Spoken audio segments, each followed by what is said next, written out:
I'm CO2, also known as carbon dioxide, aka zebra, aka sea doggy. Today, we're going to talk about heat. No, not this kind of heat. Ah, wrong one. And no, not this heat either. It's this kind of heat! Now that we're back inside, let's talk about carbon dioxide. You see, carbon dioxide really has a big effect on people's everyday lives. Now, if you haven't realized this, global warming is a big problem. That's why it's called global.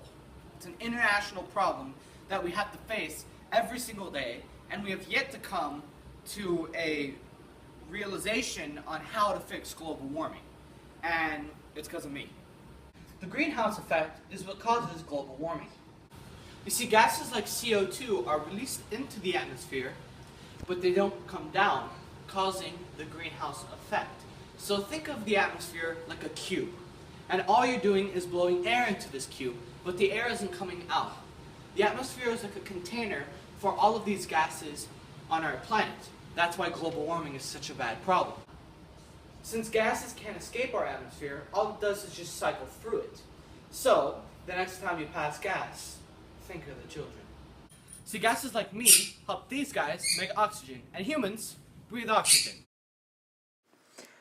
Gases like carbon and oxygen take up a lot of the Earth's atmosphere. When it takes up the Earth's atmosphere and gets trapped, it causes the world to heat up. You see, global warming is causing the polar ice caps to melt. And when the polar ice caps melt, the water has to go somewhere. Where does it go? In the ocean. Now, I like to think of what I call the cup effect. Pretend that this is all the water that we have in our oceans, and pretend that this is the water that comes from the polar ice caps melting. When the polar ice caps melt, you can see that the water overflows in the cup because there is already enough water in the ocean that we have.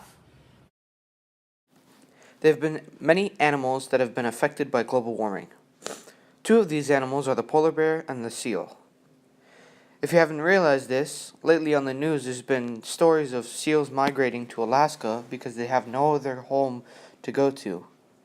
Their home was melted, or it became too warm for them to live in.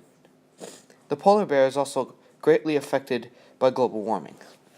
Their habitats are being melted, and they have no place to stay, and they too run into the same problem that the seals have. There are many ways that you can prevent from causing global warming to get worse. You can get an electric car, you can recycle, and you can do many other things that'll help the environment. I hope I helped all of you get informed about the environment. Thanks for watching.